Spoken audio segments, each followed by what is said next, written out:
Hello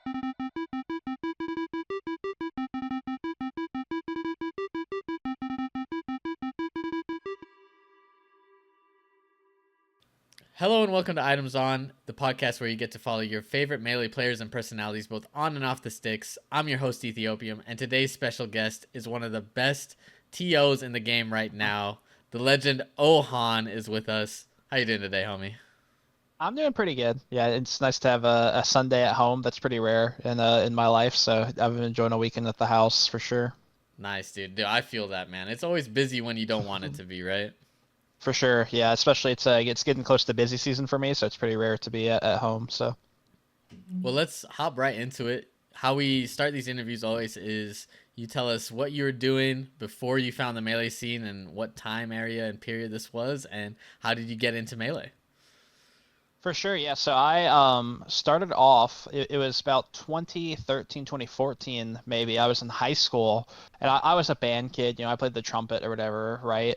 But when like band season was over, a bunch of people like in my like grade were playing Super Smash Brothers PM, right? They were playing PM on the Wii because that was kind of the very like accessible thing back then.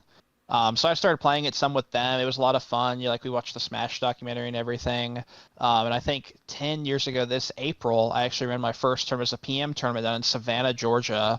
And it was a a tiny little ordeal, but I played PM for a while, and then I kind of stopped when I graduated high school, like playing Smash, like when I was like a senior and a junior. But when I went to college, I went up here to KSU in like the Atlanta area, and that's when I really started playing Melee because like PM was kind of dead. So yeah, around like 2017, I played Melee, and I've just kind of been doing it ever since. So. Did you like when you started out in that high school scene, were you like Mhm. running tournaments for the sake of it? Like usually when I hear a TO start out, always the first tournament it's because no one else would do it. Is that similar for you, Yeah. or was it always like, no, I want to run my own tournament? Like, So I remember like I wanted to go to tournaments so bad, right? Because you'd play with people, you'd go to somebody's house on like a Saturday night, right? And you'd play Melee, but it was just like such a small like little portion of it, right? You really wanted to experience everything, and so there were these guys. Show it's the Eagle Smash. They're at Georgia Southern, which was about an hour and a half in Statesboro, Georgia.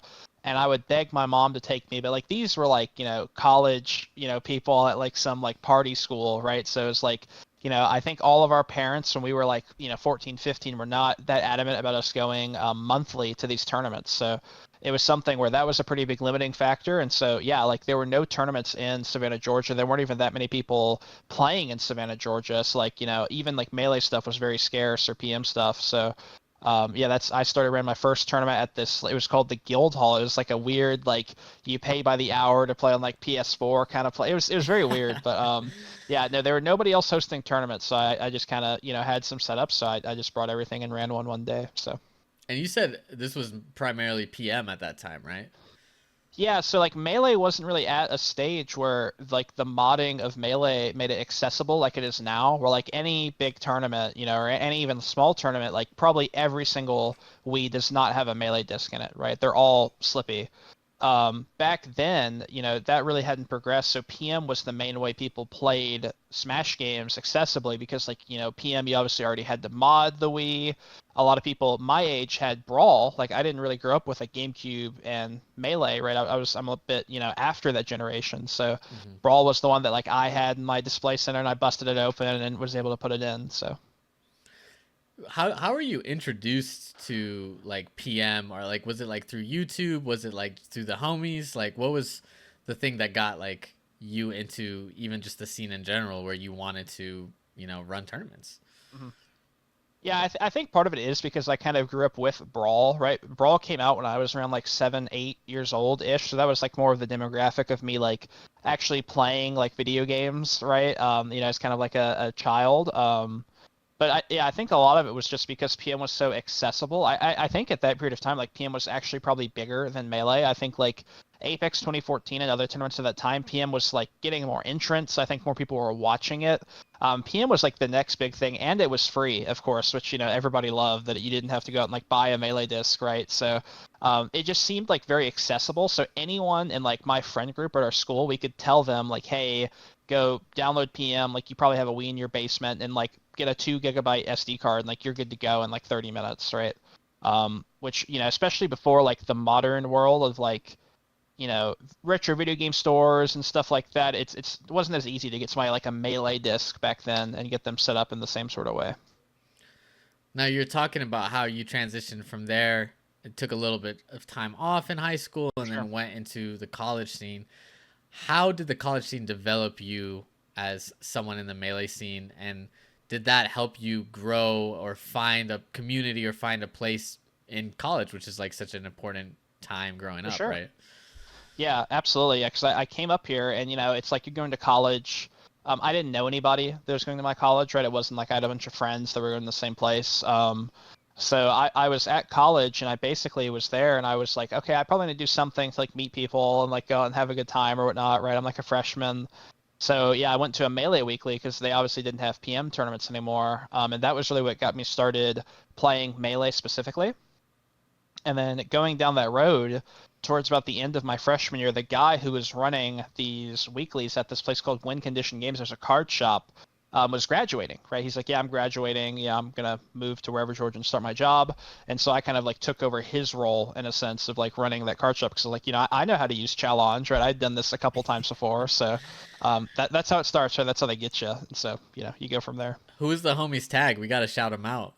That is Winkle Dink. He was a wobbling ice climbers player. Yeah, he ran the first melee tournament that I went to ever when I went to college. So I always think it's so funny when like a wobbler has like a very whimsical tag. It's like, bro, I just yeah, ran into Winkle Dink and he just wobbled me like 3 times. Like, exactly. Yeah. it's great Well, tag. that's what I was going to say about the ices, right? They were the nicest people in the world because they had to be, right? Because they were wobbling you, So Yeah. Yeah, you can't be a dick and do that, right? yeah, no, no, absolutely not. So, what was the scene like at KSU? Like, what were some of the things that you feel like you remember the most and were unique to that scene? Because I know every college I feel like has a little bit different Allure, about them, right? Yeah. yeah. Yeah, so for me, it was pretty interesting because I think when people think of Georgia, they don't really think of KSU. KSU's, I think, the second biggest college in Georgia behind Georgia State. But when people think of Georgia College, they think of like Georgia Tech, like UGA, obviously, are like the big ones. And Georgia Tech with like Drug Fox and stuff had a lot of like the melee elites around that time, right? They were getting quite good. But KSU had this really cool like homie culture in a sense, right? Where like I remember, I'd go to class and then I would like put in the Discord like, oh, like between noon and 1:30 I'm gonna be like in the student center playing on like my GameCube, and I would just leave my GameCube hooked up to these CRTs, and just every all day like people would be rolling up and like playing between classes. It was a great like environment, I think, and you like met a lot of cool people, and like we'd carpool to locals together. Like it was definitely a highlight of my life as far as like the camaraderie aspect you get from that for sure. Did you like? Was there ever a moment during this time where you've taken over this tournament? You know, you're an integral part of the KSU scene at this point, right? Like, was there ever a time where you thought like, hey, this is something that I'm really like I feel like called to do, or something that I really want to pursue further, or did it just like snowball into the position that you got today, right? Yeah, I think it definitely snowballed because I remember like the next tournament I kind of started doing was a tournament called NCK, Nerd Corner Knockout was what it was called. Hmm. And it was a monthly people have been doing at KSU actually during the school year. And there were people that did it prior to me, but once they sort of graduated as well, right, later down the line, I was like, okay, I guess I'll do this one too. I lived on campus, so a lot of these things made just a lot of sense, reasonably for me to do them, and I could already knew how to do things, but yeah, that kind of progressed for years at this point. Where I mean, I think there was a point in early 2020, late 2019, where I was running multiple weeklies. I was running at least 3 tournaments a week in Atlanta, Wow. and I wasn't even living in Atlanta at the time. I was living about an hour, maybe 90 minutes away. So it was quite a crazy time to be doing all that for sure. But yeah, I think it definitely just like snowballed. Like I never expected to be doing any of that or what I do today, but here we are. So. I mean, were you enjoying it? Were you like, was it like more of an obligation? Because I like as a TO, Yeah, like I used to TO a lot in Montana, and I did a very for sure. small amount of TOing here. And I some, was there. yeah, yeah, I was there one time. Yeah. dude, we gotta, yeah, we'll talk about Yeah, that a yeah, little we'll bit. talk about that later. but like, Some of it like I did enjoy, but a lot of it did feel a little bit like obligation. Like, damn, I gotta do this. Like, all right, bet because I love the scene so For much. sure. For someone you Yeah. driving out there 60, 90 minutes 3 times a week, like, did it weigh on your soul a little bit, or were you just having a great time and just along for the ride? Yeah. I think burnout's real, right? And I think that something I've kind of a philosophy I have now with like Melee that I didn't have back then was like the most important thing is like finding your healthy relationship with Melee because like Melee is eternal, right? Like if we're going to be playing this game for the next 10, 20, 50 years, right? We really have to find a situation with it that we are like long-term happy and healthy with. I think at the time I definitely was not having that relationship. Like I remember like getting off work again in a class, be like, man, I gotta go sit in Atlanta traffic and get to this tournament that starts at 6. But I was really happy to get to do it for my friends, right? Some of the best friends of my life I met through doing all that stuff. I've been in people's weddings or like we've gone on vacation with people. It's really such a magical thing, and I was really happy, and I still am happy to get to facilitate that for the people that I love and I care about. So I feel like one thing that the game teaches you, whether you're a competitor or a TO, is discipline, because for sure. you have to be disciplined. Do you feel like that's something that you had to learn, or did Melee help you like learn like, all right, like these are my responsibilities, and whether I want to do them or not, I got to get it done? Or was that something Yeah, that you already had, like growing up, and that's how you became, like a better TO? You know? I think it's some of both. I definitely think that I think that in a lot of ways Melee did help me grow up, right? Because I think, especially when you're at that age where like you're just starting college, right? It's like pretty easy to become blinded by like the freedoms you have, right? Like you can, it's not like high school where, the bus picks you up and take like you can do whatever you want, right? For the most part. And so really like having some sort of a routine where it's like, okay, every Thursday I'm doing this, right? And every, third Saturday I'm, going here and I have to set up for these people and like, I'm responsible for like taking money and stuff. I think it did, at least for me, give me like some pretty good like life skills at that time that I still use today, I guess. So Do you like, for those who I feel personally that the collegiate system in terms of Melee is something that's like so helpful, and I feel like for sure. that infrastructure can really be used to our benefit. As someone who used KSU's infrastructure, and I believe still does today, right? Like at least in some regard, Hmm. maybe. Do you like what are some of the tips that you would have, I guess, for someone trying to maybe start their own club or maybe start, TOing or get a crew or a club together? Like, what are some of the tips that you learned throughout your time at KSU? I agree that I think the collegiate system is one of the most like healthy and like positive things to ever impact Melee and like at least in my tenure of like doing Melee stuff. But I think yeah, the most important thing in my opinion is like I said, creating that healthy relationship between what you're doing and kind of just your whole relationship with Melee, right? Because I think both nationally, like in Georgia locally, I think a lot of scenes probably have this sort of dynamic where someone does everything, right? Like they're running the show, they're the guy or girl, right? And they're, the person in charge. And then that person will eventually end up like burning out, right? And then they maybe graduate and quit, right? Or they're like waiting to graduate so they're free or something, right? They don't have to do it anymore. And I think that's a very unhealthy system, right? And I think it, drove a lot of people away, right? So I would say for people in that situation, like delegate as much as you need to, right? Don't be afraid to ask for help, or like if you're someone that's maybe not the head honcho, like volunteer to help, right? Try to help out where you can, because I think if we can just all like kind of diminish our responsibilities to some extent in these sort of like more minor systems, people will stick around for a lot longer, right? Because I do think that self-fulfilling prophecy of just carrying it and burning out has been going on for a long time in Melee, and that's like potentially one of my biggest goals in Georgia Melee specifically is trying to like alleviate some of that stress, right? Was there ever a moment where you felt burnt out and you wanted to call it a day with Melee, or did you take a break from Melee ever? Yeah, absolutely. Yeah, I've been in that situation. I think probably multiple times, right? A huge one was obviously during COVID, right? There was a lot of like difficult emotional stuff to process during certain parts of COVID, right? Especially in Georgia. Um, and I think there's just been other times where like, you're just grinding the weeklies out and like, you're doing that for years where it's like you just it's very hard sometimes. It's definitely very hard. I think potentially one of the things that's helped me is I do still really love and enjoy to play the game, right? So, as long as I'm enjoying playing Melee, it's really easy for me to justify, throwing something together because I've always said like as long as like one person shows up, like I will play Melee with them, right? Like that's enough for me to show up there that day. So but there's definitely been times where I don't feel that way, or I'm just feeling super burnt out. So especially around like 2022, like late 2022, I was heavily considering calling it quits and kind of like moving on with my life. So. What were some of the things that you had to learn personally in order to alleviate some of that burnout? I mean, was it just as simple as taking time off? Was it something a little deeper? What made you stick with the game, I guess, after 2022? Um, well, I think there's a couple of sides of this, but like the first one was I think that the biggest thing that made me not quit in 2022 because to kind of give the breakdown, I was kind of doing everything post COVID, right? Hmm.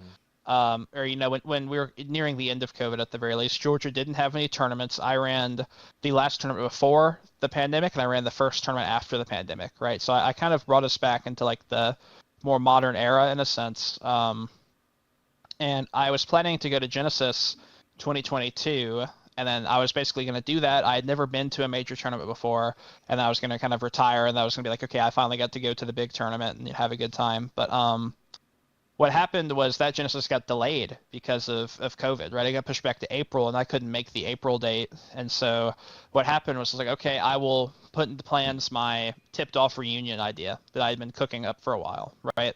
I'll do tipped off, and then I'm gonna retire. That's like my last gift to the community, right? And I ran that tipped off, and it was such a great experience, and there were so many appreciative people, and like that was a super heartwarming event for me. It's so special, but I think that I was still pretty dead set on retiring even after that tipped off until I went to DreamHack Atlanta 2022, right? And someone convinced me to go. I didn't enter the bracket. I just went there to like hang out because somebody had a free pass that they weren't going to use, and I go there, and the tournament was less than quality, right? It was a pretty bad tournament. I think from all real metrics, and so for me, that was kind of like a wake up call where I felt like I still had value, I still had things I could provide because I remember sitting in this Georgia World Conference Center like multi-million-dollar venue and being like, I could run a better melee tournament, 20 minutes north of here at KSU, right? And so that really, in a lot of ways, brought me back and was like, I can still do cool things that are not serviced by other people in the community. So, Do you feel like it's important to feel driven then as a TO? Because when I hear that, when I was expecting you to be mhm. like, I went to Dream Havoc Atlanta and it was a spiritual experience, and I Yeah, it was remembered the why I best. Yeah, love melee, and then you're like, this is trash. I could beat the shit out of this. I my tournaments are way better.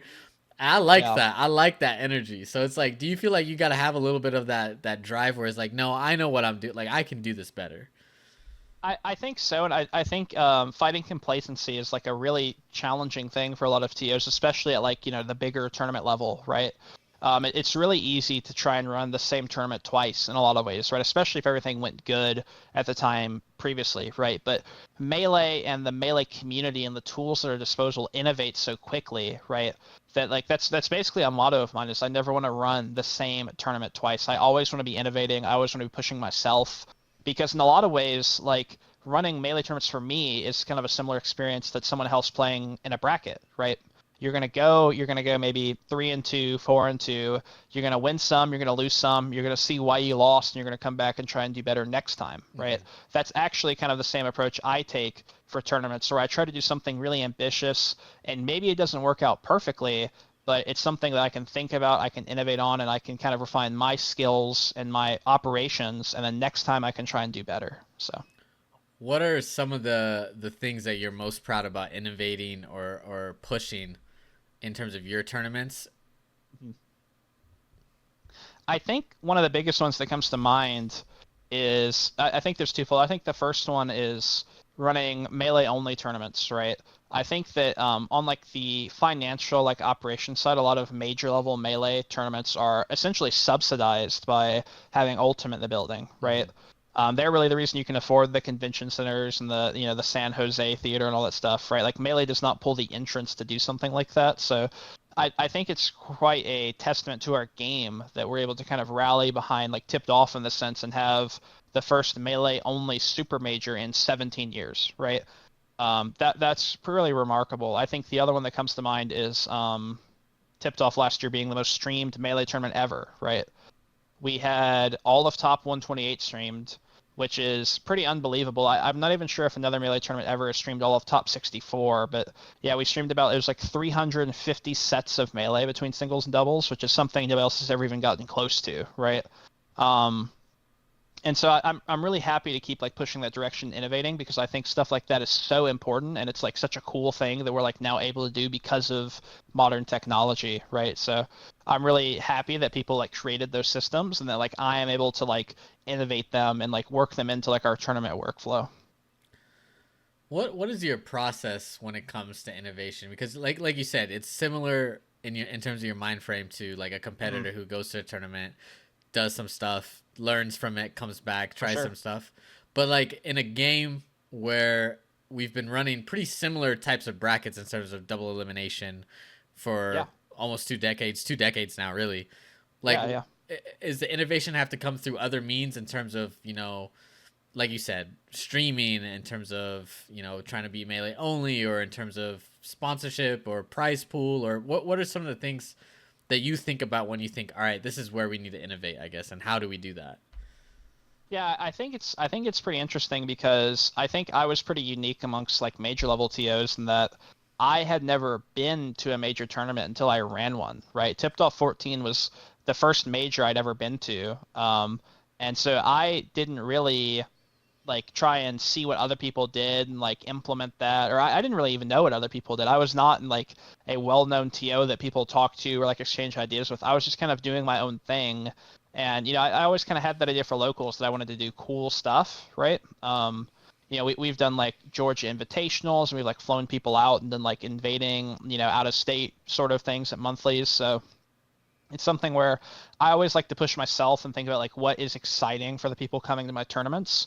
And I think just over time, I've like continued to try and like scale that up for like Tipped Off as it's gone from like regional to major to super major, right?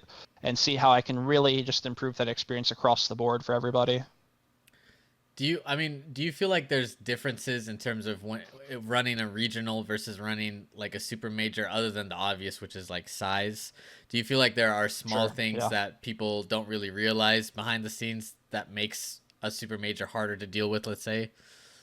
Absolutely. Yeah. I think there's a couple big things here, but I think the first one is as your event gets bigger and you get work in bigger venues, there's more money, like more staff. You kind of change from being a tournament organizer to an event operator or event director, right? Where now, you are not just calling matches, moving CRTs, you are dealing with contracts and taxes and Nintendo, right?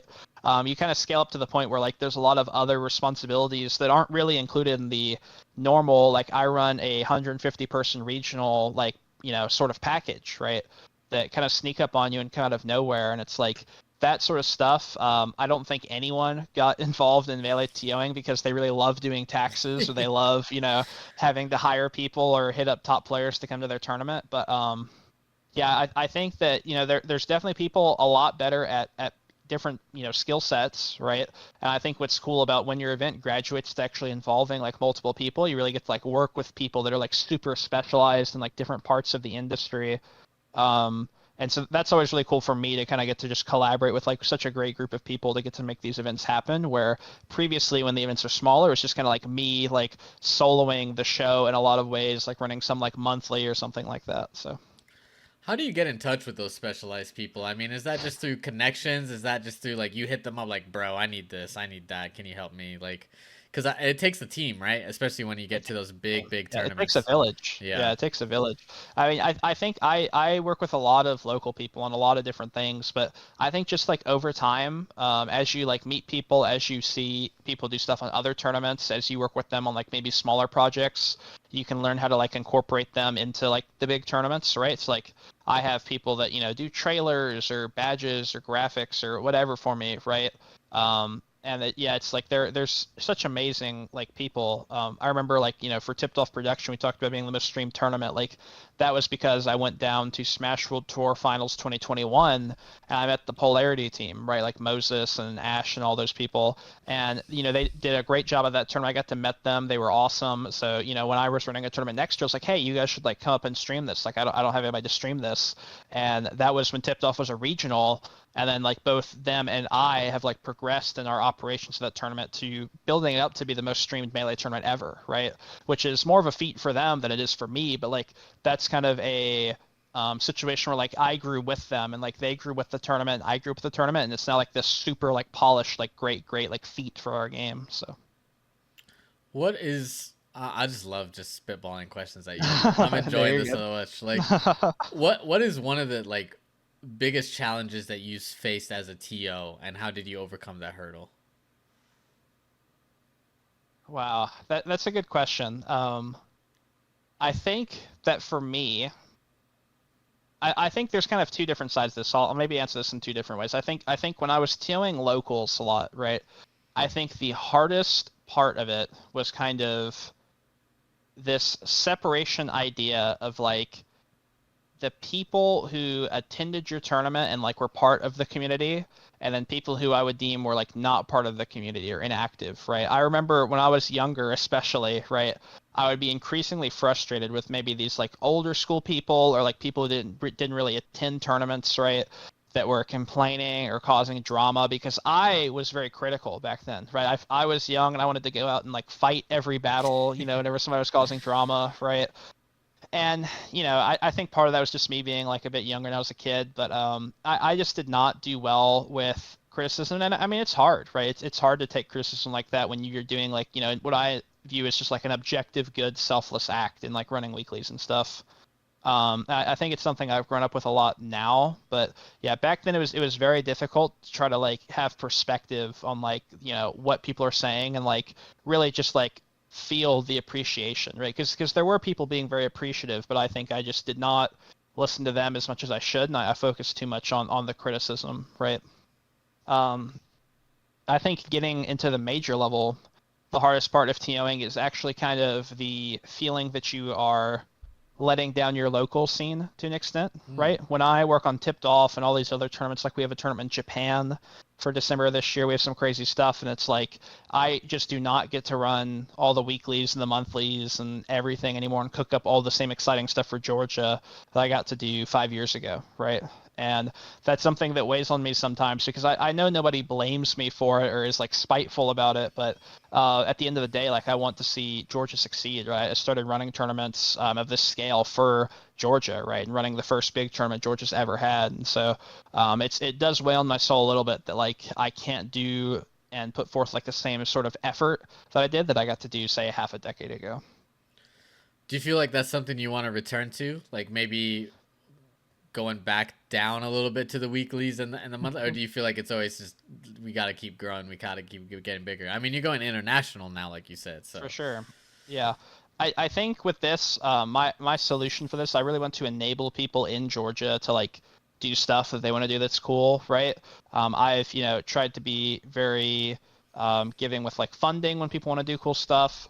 I've basically offered any of my resources if anyone in Georgia ever was like, hey, I need some CRTs or Wii's or electrical equipment, or can you message this top player for me? I want to fly them out. Like I've always tried to facilitate that, right? And so that's kind of me mirroring back to what we talked about earlier, where it's like that was the healthy relationship for me to not be burnt out, was like being able to kind of be the enabler for like these more like local people and like people like Roshi and like other local TOs right that are down here that are doing cool stuff, and just being able to like try and help them as much as I can because they do such amazing work and they're the ones like really grinding it out right now.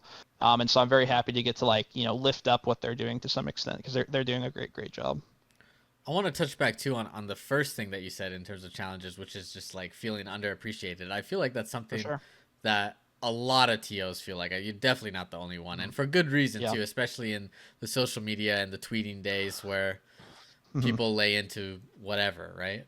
What were some of the Yeah. things that you had to learn, or what are some of the lessons that you took from that in order to feel more appreciated? I mean, was it trying to find a close knit group of friends? Was it deleting Twitter off your phone? I think a lot of it was just like, I would have my group of friends and they'd be like, "Oh, like don't listen to those people," or like, "Oh, you're doing like a great job and don't worry about it." Like, and I think just listening to those people more, right? I feel like when I was younger, I didn't really understand the concept of just like, oh, like people are always gonna like dislike you, or like they'll always complain about something, right? And I think now to some extent I've kind of accepted that, where it's like it is impossible to please everybody, right? Where I think when I was like maybe 18, 19, 20, I would like, break my neck to try and like go out of the way to like appease these people that, were just kind of being unreasonable and, didn't like me, right? But I think that like, nowadays I've kind of learned that lesson a bit more, and I have a, some better perspective on kind of the scope of like just how people are, and that some people you just can't be reasoned with to some extent. So Where do you find that line? I'm interested to hear, because like sometimes hmm some criticism is legit, right? for But sure. a lot Yeah. of times some criticism is nuts. Like, it really depends. So it's like, how Of are you course. Yeah. able to find that line between like, all right, they have a point, and okay, they're tripping. Yeah, I try to be conscious and I still try and see everything, right? I read everything. There probably isn't a tweet about Tipped Off 15 I haven't seen, because I really want to understand like the feedback and people's thoughts on the different things I do, especially when you're trying to innovate. That stuff's so important, right? Hmm. But I think that now I've just done better about taking the emotion out of it, right? I think I'm better about kind of looking at what went on at the tournament or what went on in the community very objectively, compared to back then. I think that even if someone was giving like a whack take, or being like like slightly malicious or difficult, I would still just like I would take like personal offense to it, right? Where I think now I'm just like better at like kind of distancing Tipped Off, or like projects I work on, from like me as a person, right? Because they've kind of developed separate identities in some sense. That's really interesting, and I feel like that's like a really incredible trait to learn. I feel like I don't know a lot of people that would be able to do that, like to even have the guts to be able to read all those tweets, let alone like try to be objective through them, Yeah, is I mean it's impressive. obviously not easy, right? If someone, there's some people out there. There's one specific person in mind, and if they watch it, they'll know exactly what I'm talking about. But they're like, "Oh, Tipped Off was the worst tournament ever. Like, I'm never gonna go back to Tipped Off," right? And everyone's entitled to their opinion, right? I completely respect that someone can go to my tournament and have an awful time. I feel bad that that's the case, right? But I think just sometimes, like, maybe everybody wants to different things out of a tournament, right? Maybe the thing that made it the worst tournament for that person made it the best tournament for somebody else, right? And it's really funny how the world works that way. But yeah, it's just something where it's like I will definitely listen to it, I will take it into account, but I don't always feel spited by it the way I used to, because I think when you're running a local and you're showing up there some CRTs, if people are like, "Yep, this local sucks," right? That is basically only a direct shot at you, right? You are the only product of that local, basically, right? But with a project like Tipped Off and like other bigger projects, it's like you can kind of separate a bit more. It's like, oh, okay, if they didn't like the venue, or the production, like it's maybe not always personally about me, right? There's other aspects of it now as well. I want to talk a little bit about having a vision as a TO. So, like you said, Sure. it takes a village, right? And Absolutely. I'm Yeah. sure you have a not only a vision but a precise vision of what you want to accomplish and what you want to bring. How are you able to balance, delegation and giving a piece of you basically away in order to get the job done while still maintaining that vision? Yeah, I think that for me, I've never been one to feel too proud or shy of asking for help from people locally, right? I have such an amazing network of people, like both old school and new school, that have supported me and supported Tipped Off, and both in Georgia and out of Georgia. Like I am unbelievably blessed with the people that I've been in contact with to make Tipped Off possible. But I think in that same sense, it's kind of a goal of mine to make it so they're like enthusiastic to help, right? Like, here is like the cool thing we're doing at this Tipped Off, or like this Tipped Off we're at the zoo, or this tipped off we have Mango coming, or Armada's coming to commentate, right? The things that help them be excited to come and participate and activate and help, in the end also help me because they are like more enthusiastic about whatever role they're performing in the project, and they're just generally more reliable about doing it because they want the tournament to happen. That's really smart. That's a great answer, honestly. It's so simple, but it's such a great answer because making each other's goals the same is like, For man. sure. Yeah. Um, in terms of like, I want to get into the history of Tipped Off. I think Tipped For Off sure. is like such a beautiful, beautiful like tournament series. It's Hmm. grown into an incredible thing that really is so beneficial for Melee. Can you tell us the history of how that started, your role in it, and how it's grown to what it is today, and what it's going to continue to be for the next tournament coming up? For sure. Yeah. So Tipped Off started back in 2007, which is a long time ago. I was 8 years old when Tipped Off 1 happened, right? Mm-hmm. So I was not there, obviously, but yeah, the tournament was series founded by a gentleman named Full Metal was his tag. Mike was his name. And it was just at the back of a card shop, right? And it was really one of those first sort of tournaments that's like, hey, we don't like Brawl, so we're gonna go back to playing Melee because Brawl stinks, right? So Tipped Off 1 and 2 were monthlies. 3 was kind of that more regional vibe. I think Tipped Off 4 is where it started to kind of get serious, right? This was in 2009, and it had, HBox come out. This was like one of his first tournaments, and it was like PP's first tournament, not North Carolina ever, right? And had Dark Rain and Cobalt and all these crazy people, right? And I think that was really the first tournament where it's like, okay, Tipped Off is the tournament in the state of Georgia. It's like the place to be, and that was the tournament that kind of ushered in this, PP coming down from North Carolina, H-Bucks coming up from Florida, and they're going to battle at Tipped Off era that we saw until like Tipped Off 10, basically, right? Tipped Off 9 and Tipped Off 10. So Mm-hmm. that was super cool. I think Tipped Off 4 is like such a sick moment, and the iterations following that were also really great. And that kind of continued until Tipped Off 12, which was the first Tipped Off I ever went to. It was in November of 2017. Tipped Off 12. It was at the Cobb Galleria, and that tournament did not perform very well fiscally, right? That tournament suffered a lack of attendees, I think you could say, and because of that, the TO Full Metal actually ended up selling his house to cover the expenses of the tournament because it Wow. took such a financial loss, right? Wow. What a Um, wow. That's a homie right there. That's yeah, crazy. very crazy, and that was a big kind of TO story at the time that I think even escaped the Smash bubble a little bit. Was that Full Metal ended up selling his house to cover the costs of Tipped Off and pay everybody out, right? Which is something that I have a lot of respect for because even though the tournament was obviously a error, right, and as far as like planning and the finances, he didn't do what a lot of modern TOs do and just not pay staff, not pay the players. He settled the score, right? And he was literally sold his house to make sure everybody was taken care of to some extent, right? So I have infinite respect for that, and I think a lot of TOs do as well. But leaving that era, it was about 2019 when I hit up Full Metal, and I was like, hey, I think that up at KSU, I have a great thing going. We just hosted the Arcadian there. We have like this great venue. I think we can make a tipped off reunion tournament work, right? And we started talking about that for a while, and then COVID happens, right? So everything is on pause for years, right? We come back, and I hit him up, late 2021, early 2022. I was like, hey, this tipped off idea from 2019, I think it could still work. Let's run it. And he was just at a different stage of life. He was like, hey, like, I'm not, feeling this. Like, I haven't played Melee in a long time, but like, I am giving you my full blessing. Like, you are in charge of Tipped Off now. Like, it is your torch to carry.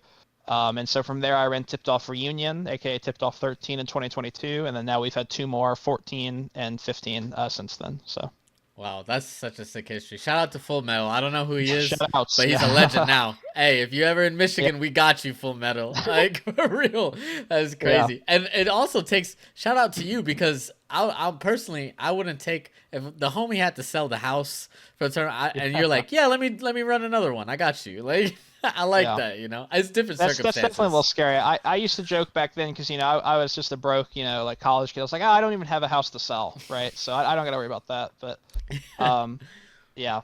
No, it definitely was wild. I never expected my wildest dreams for Tipped Off to become what it's become today. I didn't even think there would be one after that one I ran. That's why I didn't call it Tipped Off 13. It was Tipped Off Reunion, right? We've kind of retroactively gave it a number to fit into the sequence, but back then there was no number because it wasn't, the next iteration. It was like the last one. But now here we are. So yeah. And then let's talk about the next one coming up. I mean, how did you set Mhm. that up? How in the hell is it in a zoo? Like, what is going on? Yeah. You are a madman. How does that work? Just give us a Yeah. breakdown. So it's really funny is we were gonna have Tango if you're called Tango is the big doubles tournament was running and tipped off 16 at KSU still, right? That was the original plan. Hmm. But then due to some impartmental sort of changes at KSU and some administrative, difficulties, right? We just, did not think it feasible. We kind of had some difficulties getting an agreement with them and stuff like that. So, that tournament was originally going to be tipped off graduation, right? And it was going to be the last one at the college, and then we were going to like leave and go out to a bigger venue and this whole sort of thing, right?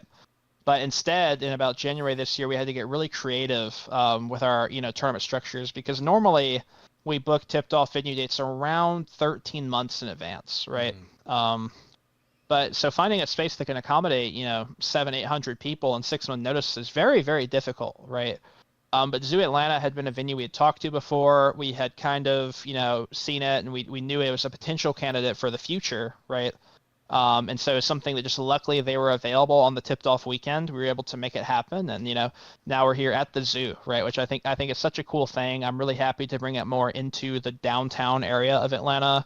And it's just such a unique concept, right? Like who doesn't want to go to the zoo and like see elephants while they play melee? So yeah, I'm super excited for it, but I think a lot of people are too. Now, are the setups gonna be inside the animal enclosures? I think we should be safe. I think they have this big ballroom. They just renovated it. It's beautiful. It's called the Savannah Hall. Funny Mhm. enough, which I started playing mainly in Savannah, Georgia. So I think it's kind of funny that parody. But yeah, the Savannah Hall, and there's kind of this like indoor and outdoor balcony section, and so you can step out into the balcony. It's like connected to the elephant exhibit basically, so you can like see all the elephants and they can like come up or whatever.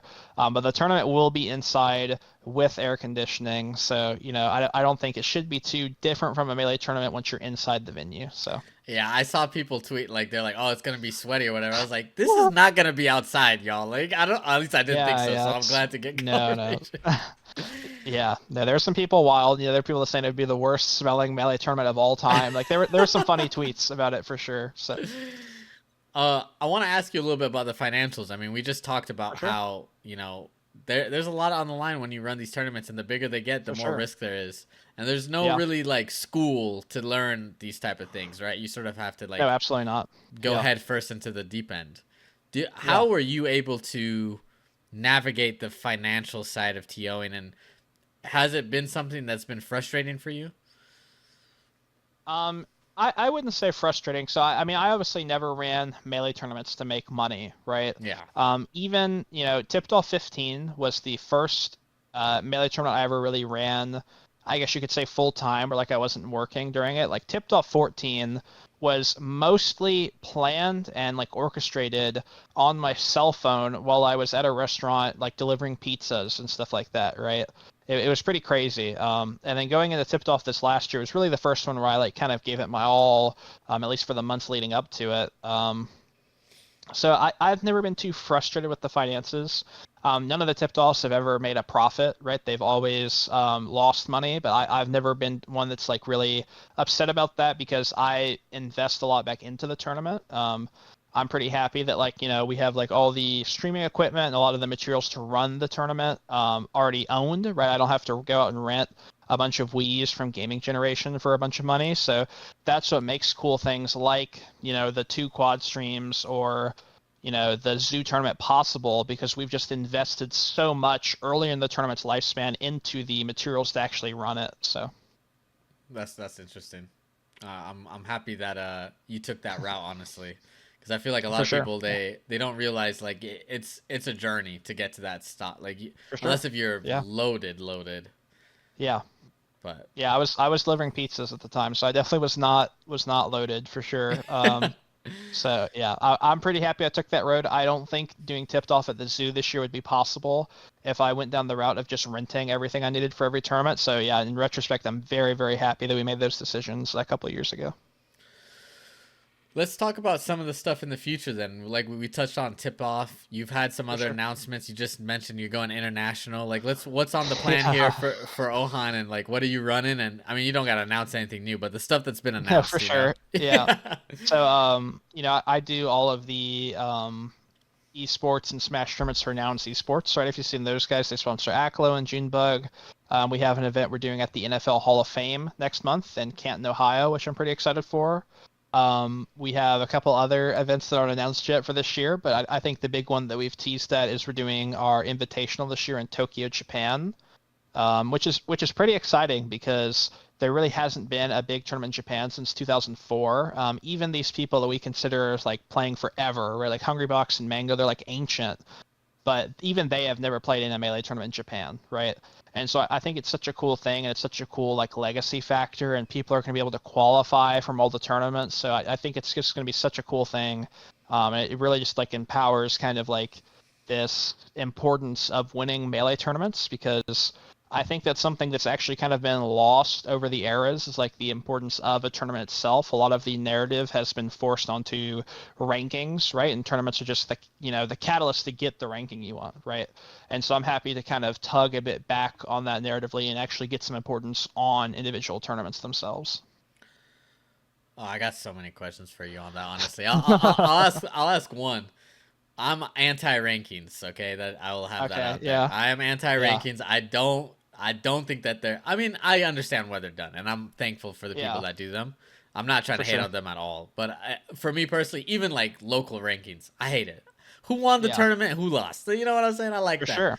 Do you Yeah. feel like as a TO, like because people are gunning for a certain tournament or excuse me a certain ranking or whatever that it can like hurt your chances of getting top talent or maybe help someone down the line to get top talent depending on like is there just another level of red tape that you have to go through because of those rankings or do you feel like they overall help the ecosystem? I don't really know if they help or hurt it at my scale, right? I think that maybe if I was running tournaments of a different sort of tier, it could be different. But like, Tipped Off this year, for example, is going to be the most stacked tournament potentially of all time by the time it's done, right? So far is the only tournament since COVID to have all top 20 of the top 20. And that number just goes up by the day, right? So it's like I do not feel at all concerned about rankings because my tournament just inherently should be one everyone wants to go to, right? But I feel like just narratively there has been a change because back in the day I feel like Melee was very much like who wins Evo is what matters, right? Everything else in the year was kind of just like a progress check of who's going to win Evo, right? Oh, well, so and so won Apex, that's great, but I guess that means that he's like the favorite for Evo. And I feel like now without Evo and without some of these like more bigger tournaments and kind of the pool is more spread out amongst like a bunch of relatively smaller tournaments, right? It's kind of just fostered this like rankings culture, which I don't necessarily think is like that much of a detriment, but I don't think it's like that important at the same time. I feel like it's just kind of like net neutral at the end of the day. So I'd love to get your thoughts on narrative because I think that it is mhm, important in terms of growing the game. for sure, Um, yeah, do you do certain things in terms of your tournament? I mean, like the narrative that you just set, right? Like top 20 all here, yeah, big tournament, biggest ever. Like that's narrative. Do you for sure, feel yeah. an obligation or do you feel a want to run tournaments that help the a narrative or a narrative that you support maybe, or do you Mhm. feel like you just want to put on events? I definitely think a drive of mine is to do cool stuff, right? I think that if I had to give criticism to my like fellow TO peers, right, which I feel like I should give from time to time because really TOs are the only people allowed to criticize other TOs, right? Hmm. I think that there is a lack of cool stuff going on sometimes, right? And the tournament sort of cycle becomes very formulaic, right? And so, yeah, for me, it's like I definitely do want to provide narrative, right? I want to have people talking about my tournament or just tournaments in general, right? I get pretty frustrated when I listen to like commentary, for example, and someone gets a crazy upset and they're like, "Wow, what a great start to their rankings year," right? I was like, how about we say like, "Wow," and they're going on to losers finals and they might win the tournament if they can beat so and so. Right? Like that's what I care about. That's what I hope the players care about, and I think a lot of the top end ones do think that way. And I think we should just support that into the like public facing community instead of trying to get people like obsessed with head to heads or like placements at like an aggregate year of tournaments. Like, who wins tipped off is like ultimately like number one in like my book, right? Like they're the person I'm like, oh, like this person's the GOAT in my eyes until the next one, right? So I definitely think that narrative is super important in Melee, and I definitely try and foster it more on the tournament organizing side for sure. I love your comment on like how commentators. This is not going to be a commentator hate thing. We're not about that. But like Yeah. I love that point because I feel like my favorite tournaments are Arcadians, and the reason why is not just because of the stakes and everything, but Yeah, because the narrative is only about the Arcadian. We're not for talking sure. about the rankings. We're not talking about X or Y. It's who's gonna win the Arcadian, Who's gonna win? and I Yeah. feel like with tournaments, like that's how you put this that special feeling of like it's only now. You don't have tomorrow. It's only Yeah. today. You know. So I totally agree with you on that narrative piece. Yeah. I'll ask you one question about commentators. What are your thought like as a TO? Are you excited when it comes to like bringing in the commentators? Are you like this is a necessary evil? Are you like this is awesome? Does it depend on the commentator? Like what are your thoughts on like because I feel like it's a very hard thing to break into. I feel like it's a Yeah. very hard thing to be a great one at. It's a very challenging thing, you know? Oh, for sure. Yeah, I think that for me, I used to be very, very anti-commentary, right? I just didn't get it. I was like, these people are being paid to come in here, and sometimes they make as much money as people who make top eight, right? And they're just sitting there talking about Melee. Like I talk about Melee for free all the time, Yeah, thank like you very much, by the way. yeah, yeah, exactly, yeah. And so that's my sort of thing where I was like, yeah, this I just don't like quite get it. But I think for something like that, I've kind of like matured into it, and I kind of understand the benefits of commentary, especially as the sets have become higher caliber, right? Like there are sets that tipped off and other tournaments I've run that are not just significant to me or significant to Georgia, but that are, pages in the book of Melee, right? Like they are significant, from what's come before and potentially until, the heat death of the universe when we all stop playing Melee, right? Mhm. And so because of that, I do see the significance of immortalizing those moments. I'm very excited to work with those people. But it can always be daunting, right? Because I think that it tipped off last year being the most streamed Melee tournament ever. I think we all said the most commentators ever, right? Mhm. And I'm really excited to give opportunities to people and work with people, but it is just very difficult, right? Because I think there isn't a super merit-based way to give out commentary spots, right? And so, you do have to pick and choose, and you have to kind of think about like who's best for each specific project. For me personally, I kind of like to spread out which commentators I work with each events, right? So they kind of build their own, roster and like branding of like, oh, okay, this person generally commentates this tournament, blah blah blah. So that's something I try and foster, but I do think that commentary is very exciting, but I think that as a TO, sometimes it does it is very frustrating because I don't think the average Melee viewer kind of understands how commentator works or what like the benefits of commentary is. Yeah, I feel that. I got a question about Big N if that's okay. About For sure. Nintendo. Hit me. I'm an open book. Is yeah. I mean, listen, we'll take it down if the DMCA is coming, you know what I mean? If the Yeah, lawyers for start sure. knocking on your door. But I mean, nothing crazy. I just want to know have Sure. you had experience working with or against a Big N Sure. and Yeah. is that something that you're worried about in the future with these new policies that they put in place around last Mhm. year? What are your thoughts? I have definitely been reached out to by Nintendo before. Tipped off last year at a Nintendo license, right? I worked with them on that front. Um, I think that right now it has never been something that I've ever lost a wink of sleep over or something that I have felt doomer about personally. But I think a lot of that stems from I do not believe in Nintendo's ownership of our game, right? Um, there, I would happily fall on the sword if it meant that Melee got to be free, right? If I am the one that Nintendo gets so mad about, they're gonna take me to court and duke it out in the law. So be it, right? Because I am Team Melee until the end, right? I think that I am someone where I will do something a net detriment to me to tipped off if that means the net benefit of Melee. And so I personally do not believe in Nintendo's just authoritarian ownership of our game and everything about it.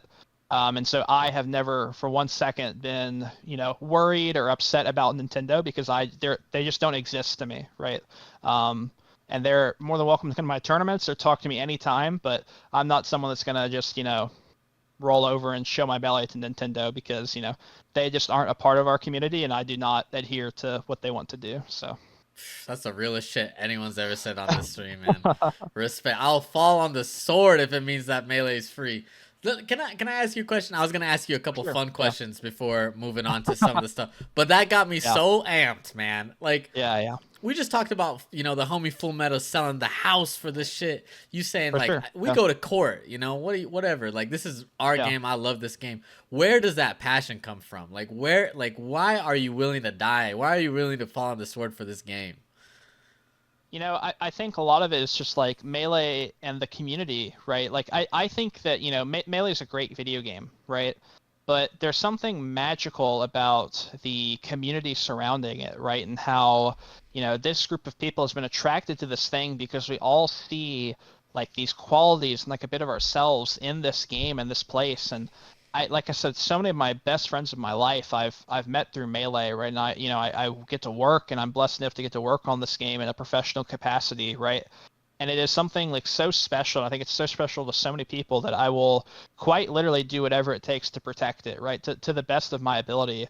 There's something on my shelf right here. I'll show you. I have on my shelf in my room, I have the TG3 and TG4 DVDs, right? I bought these last year Oh from a guy off my eBay. goodness, dude. These are DVDs made by the people who ran the first Melee majors ever, right? Yeah. Back in 2003 and 2004. I'm doing a stream with Samox on Wednesday where I'm showing him these, but it's like one of these DVDs has a 2-hour documentary called The Making of TG4, and it's these guys, Matt Deasy, where they were running this tournament. It's like Ken's first tournament ever, right? This is the ancient days, and like they're picking people up from the airport, and like they have like 60 people in their house and like tents out back, and like it's tournament day, so they go out and they like open the garage and like drag setups into the driveway. It looks like a yard sale, and I'm like, dude, like people did like crazy stuff like that back then, right? Like they were like having to figure out like if we should play with items or like should we turn on team attack, like crazy sort of things, and they've paved such a road for us where it's like there's been people that have done infinitely more for this game than I have, right? And there's been so much love and passion and time and effort poured into it, right? That the least I can do is defend that, and until I'm gone, right? And that's why I always say that like I'm gonna run tipped off. I'm gonna be around in some capacity until I'm out back in the ground, right? Because that is the least I can do to like honor those people like Full Metal, like Matt Deasy, like all the other TOs that came before me that have like put that same passion into the game that I get to put in now. I love how it's like life or death for you. Like, I For feel sure. like it's hard to like explain that to like people, like just how much the like Melee means, like how much like I've Sure. grown through it and how much I owe myself to it. Like, just it's Yeah. just such an incredible medium, and I'm very happy that you're ride or die for it, and it Of totally course. Yeah. makes sense because of the product that you like. You have to be ride or die to be as good as you Of do. So, course. respect, Yeah, man. no, I would not be the same person without Melee, and I think that's true for a lot of people, right? I think a lot of people without Melee that are in the community would live completely different lives, right? And I think that's so special and significant that it's able to like alter us in such this way for the better, in my opinion. And that is something sacred, and that is something that should be protective. And yeah, I absolutely am going to protect it as much as I can, for sure. I love that, dude. All right, couple quick ones that I always want to get your opinion on, and then we'll talk For about some of sure. the things you do outside of Melee. For sure. Biggest pet peeve when you either watch a tournament or at a tournament. What's your TO pet peeve where you're just like, why are y'all doing it like this? Hmm. Running a tournament, I think my biggest pet peeve is when you see someone, they're playing friendlies for 20 minutes, 30 minutes warming up. You come over, you're like, hey, so and so, you have to play your bracket match versus this guy right here. Go play him. They're like, okay, let me just go use the bathroom first, right? It just makes me want to melt onto the ground and like fade out of this realm of existence. I'm like, you just sat there playing, Samus Jigglypuff for 38 minutes. You couldn't have gone peed, done whatever you need to do, be ready to go, but instead you wait until it's finally time to play your match. It's finally time for you to hold up the bracket, and that's when you have to go, relieve yourself, right? It's just unbelievably frustrating. I can't believe people do it, and I think we should do a better job publicly shaming those people when they do stuff like that. I think that's the only way to solve this problem. So What's one thing that players can do to help the TOs at big majors? Like if it's your first time at a major, other than like show up on time or whatever. for Like, sure. what are Yeah. some of the things that could be helpful? I think a big thing is just, in my opinion, right, I think really try to experience tournaments and like where they're at, right? I think that TOs put a lot of effort into making a lot of different areas of their tournaments special, but in a lot of ways, players sometimes only interact with a very small portion of those, right? I think players that go the extra mile, say try to experience Atlanta or the other offerings or the coolness of the zoo, like that stuff does matter because it's rewarding us for the effort we put into making like that part of it like really sick. Yeah, I agree. I mean, that's one of the main reasons why I love GOML is because you get to experience Toronto, and Toronto is a For great sure. place. And you get the Yeah, USA to absolutely. CAD. I love that too. Weirdest place you've ever held a tournament or been at for a tournament? Well, I mean, it probably would have to be the zoo upcoming, right? I mean, that Can't beat is. that, I actually. don't know if there's ever been a tournament at a zoo before. We were trying to find one, but it's like this may be the first zoo tournament I've ever seen in Melee history, at least that I could find. So that's pretty cool, and I'm really excited for that one. But that has to be the craziest. I don't know, it could possibly beat that. So The last tournament I actually went to was in a Coptic church. I thought that was pretty cool too. I was like, all right. that's pretty It sick. was like I can't Yeah. curse if I lose. You know what I mean? Yeah. Exactly. um, let's get into some of the things. Oh, we got to touch on the Montana thing. First off, For so sure. for those who, usually I go in the DMs and message people. I'm like, hey, I really like what you do. Da da da da. Can I have you on my podcast? And you're like, bro, like I know you from Montana. Like I was there for Yeah. like a summer. Break down what you're doing, what you think of the Montana scene, my darling, the Montana scene. For sure. Yeah, so I think I was 18. I may have even been 17 at the time. I wasn't too sure. I was definitely just around that graduate high school sort of age. And my dad had moved up to Great Falls, Montana. He was doing some work at the hospital up there. And so I, came up there, visited him for a summer, right? I was like off from school, obviously. And I was playing Melee. So I was like, hey, like let's do some Melee playing, right? I think it's about 2017, and there was nobody in Great Falls that played Melee, by the way, right? Yeah. For those of you that don't know your Montana geography, right? In Atlanta, if there's not something in my city, right? Oh, there's a town 30 minutes down the road, 45 minutes down the road. You go there for a movie theater. Not in Montana, my friends. The Plain State. It's 3-4 hours to the next city, right? Just nothing in between point A and point B. So it was quite challenging, right, to find people to play Melee with. I remember going to, I think it was Missoula, Montana, for like a 10-person bracket in some shop somewhere, right? Or going like 3 hours to Billings, Montana for some tournament, right? But it was really cool to meet people. I was just some kid, right? So I was like probably young and really immature. And I saw Time Wizard, aka Brown Dogs Are Cool, aka Cage, recently Cage, at dude. Don't Park on the Grass. Yeah, I saw him briefly Really? I saw him at a bar after, and we caught up, and that was pretty cool. But yeah, no, it was pretty cool just to get to interact with a different scene like that, because in all of my Smash tenure, I'd only interacted with Georgia, right? And that was really my first stint into really like seeing how like other people did things, and that was a really cool like I almost felt like an exchange student, right? Where it's like it's a cool like educational experience, like you're learning how like oh like these people do things like this way. And I got to meet a lot of really cool people, and it made me, I think, appreciate like having a state where like there's so many people close together for sure.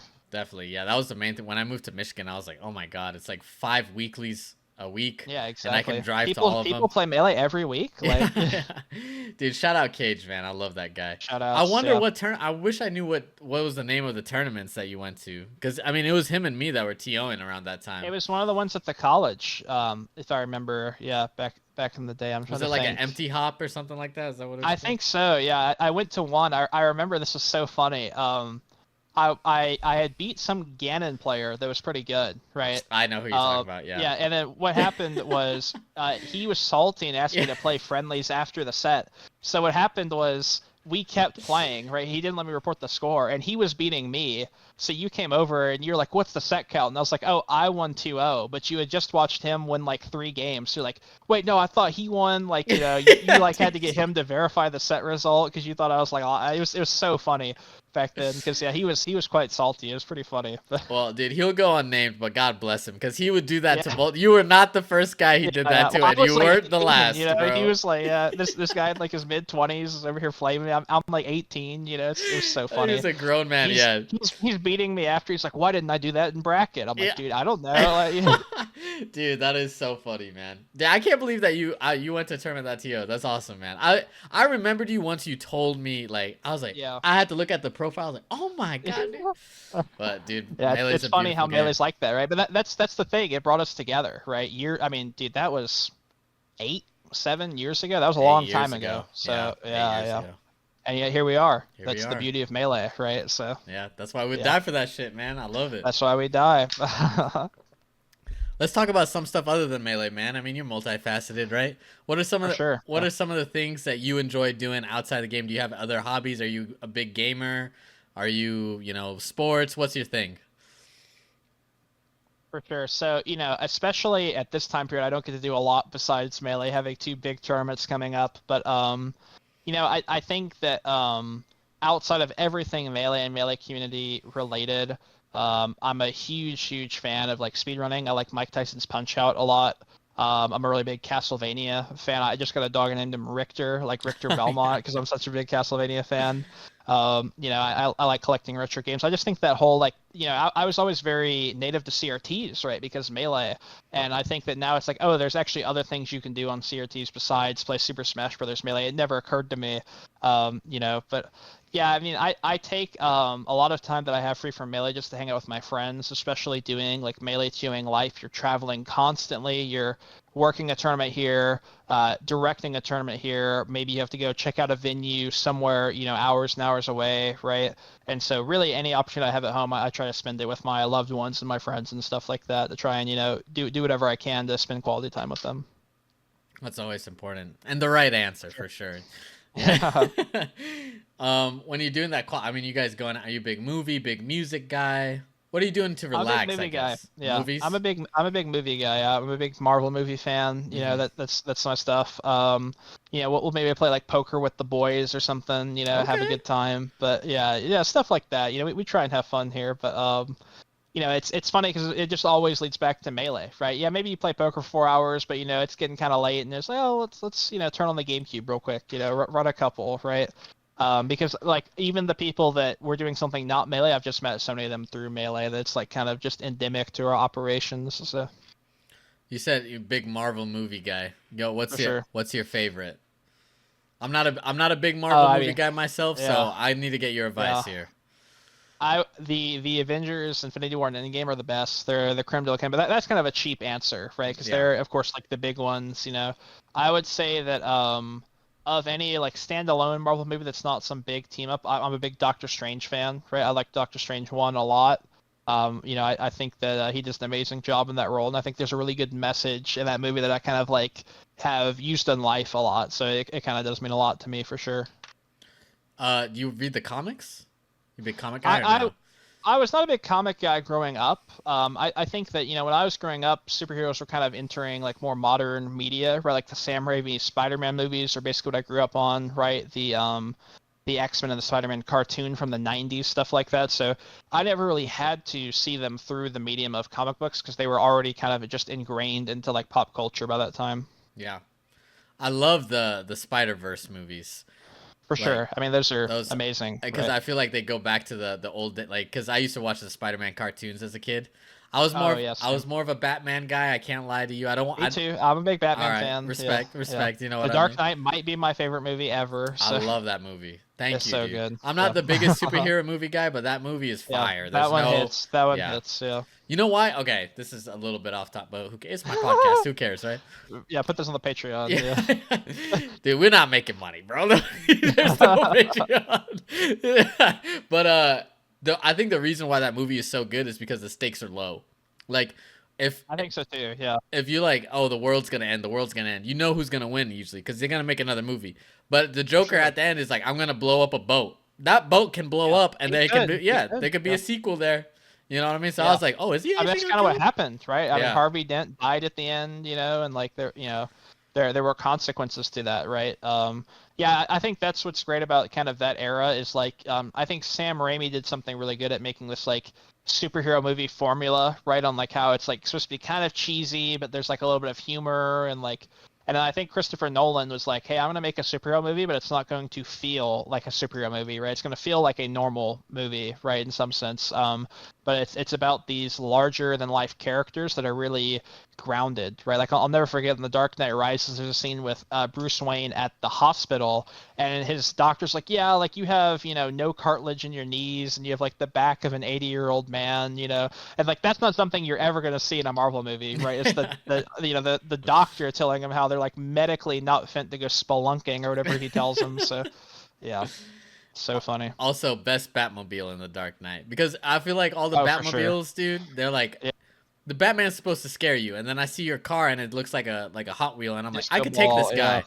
I could take him. yeah, I see that Tumbler, I'm like, this guy's gonna beat my ass. I'm for out of here. sure. Yeah. Any big music that you're into? Any big? I always ask this to people.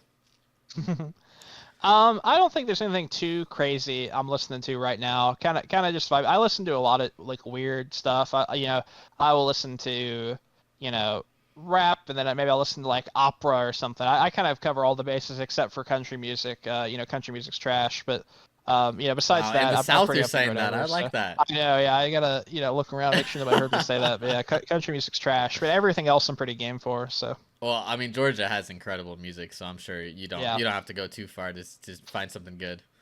For sure. Yeah. Well, my older brother is a bluegrass musician, so Really? I gotta make sure. Yeah, I gotta make sure he didn't hear that one. Yeah, up there. So Bluegrass is better. I feel like I like older country, but the new for country it's sure. not Yeah. for me, New unfortunately. country's trash. Yeah. New Yeah. country's super trash.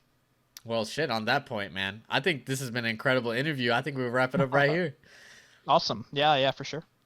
Thank you so much for coming on, dude. It's been an absolute Yeah. pleasure. I feel like I mean, you've really taught like so much, and I've learned a lot through this talk. So thank you again. Yeah. Signing off Thank you for here. having me. Yeah. Thank you so much, guys, for listening. This has been Items On. I'm your host, Ethiopium. Our guest today was Ohan. Go check out the Tipped Off series. Go check out all the tournaments that he's going to be running in the future because I know it's never going to end. And keep that melee alive, man. And with that, we'll see you again.